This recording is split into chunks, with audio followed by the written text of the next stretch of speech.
Selamat malam para pendengar. Apa kabar semuanya? Semoga baik-baik saja.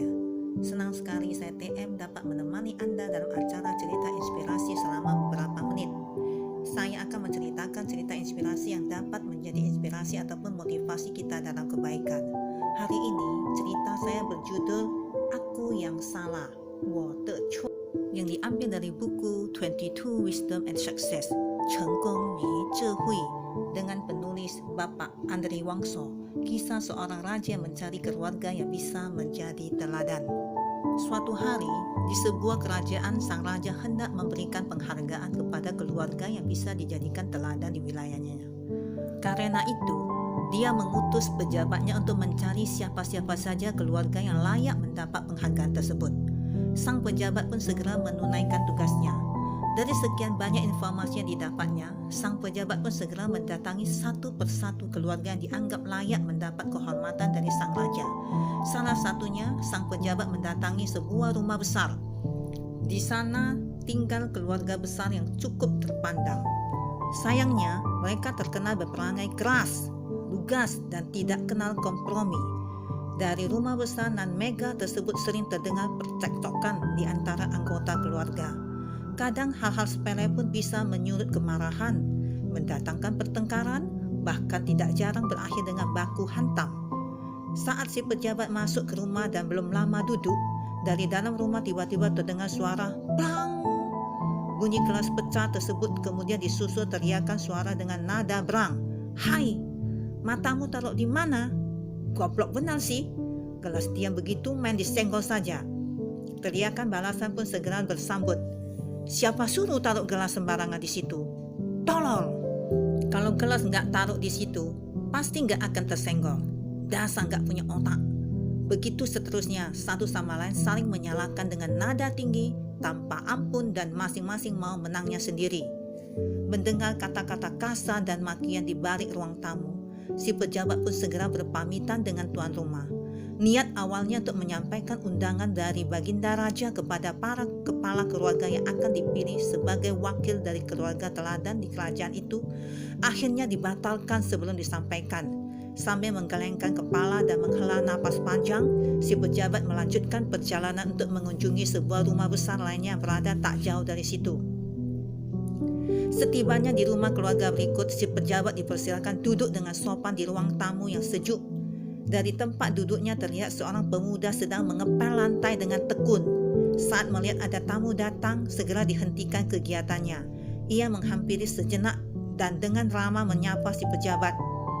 Dari arah yang berlawanan, tiba-tiba seorang pemuda yang lain melintas dengan cepat sambil tangannya masih sibuk melihat buku yang sedang dibacanya tanpa melihat lantai yang masih basah.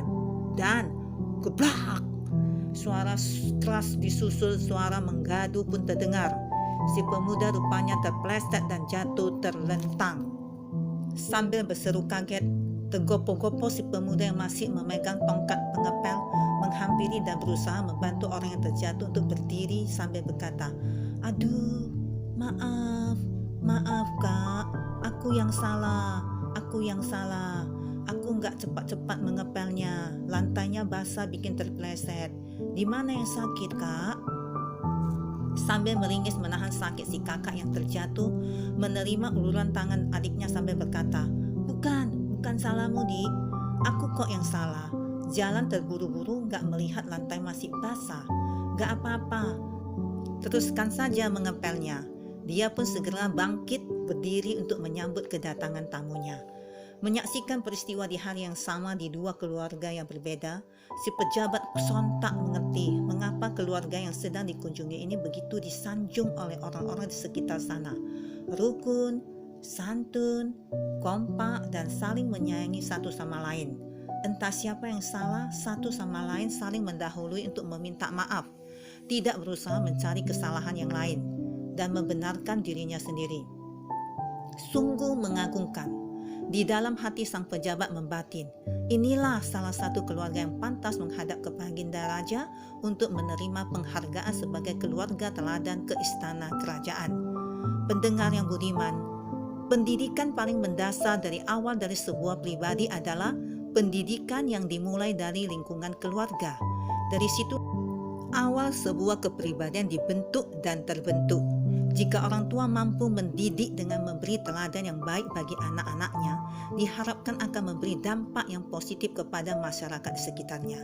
Dan akhirnya, bagi bangsa pada umumnya, setidaknya keteladanan dalam pola pikir yang positif, kejujuran, giat belajar dan bekerja, atau sedikitnya berucap santun terhadap siapapun lawan bicaranya akan menjadi contoh positif yang mampu membawa kebaikan bersama. Memang, dalam kehidupan sehari-hari, seringkali hanya karena masalah sepele bisa timbul percekcokan, pertengkaran, permusuhan, atau bahkan dalam skala besar bisa menimbulkan peperangan. Semua berpangkal pada keinginan memuaskan ego manusia yang selalu mau menang sendiri. Kalau hal tersebut tidak bisa dikendalikan dengan baik, maka akan timbul dampak kelanjutannya berupa lahirnya kebencian, dendam, dan penderitaan yang berkepanjangan. Sebaliknya, jika manusia mampu meredam ego dan mau mengakui kesalahan dan memohon maaf, maka banyak masalah pertengkaran dan permusuhan bisa diredam. Sebagai gantinya, akan lahir kedamaian dan keharmonisan yang seutuhnya, baik di skala kecil seperti dalam keluarga maupun skala yang lebih besar, yakni bermasyarakat bahkan bernegara. Sikap rencuo, aku yang salah, atau mengakui kesalahan sendiri memang membutuhkan jiwa besar. Untuk itu, kita butuh belajar dan berlatih di setiap kesempatan. Mengakui kesalahan, mau meminta maaf dengan tulus dan berjanji tidak akan mengulanginya adalah jiwa kesatria yang tiada nilainya di mata Tuhan. Mari buka hati, lapangkan jiwa, dan bersihkan pikiran, maka kita akan menjadi pribadi yang penuh arti. Demikianlah cerita inspirasi dari saya, semoga bisa dimengerti dan dipahami. Terima kasih atas perhatiannya. Selamat malam.